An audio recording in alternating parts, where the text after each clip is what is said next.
1, 2, 3. Terima kasih bagi aiskrim.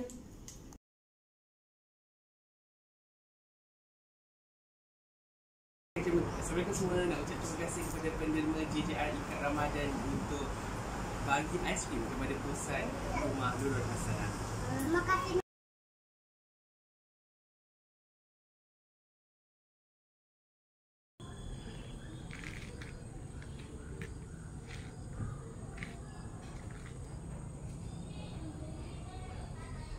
Dan ikat diserahkan kepada Madrasah Al-Quran Darussalam Al Banan. Terima kasih.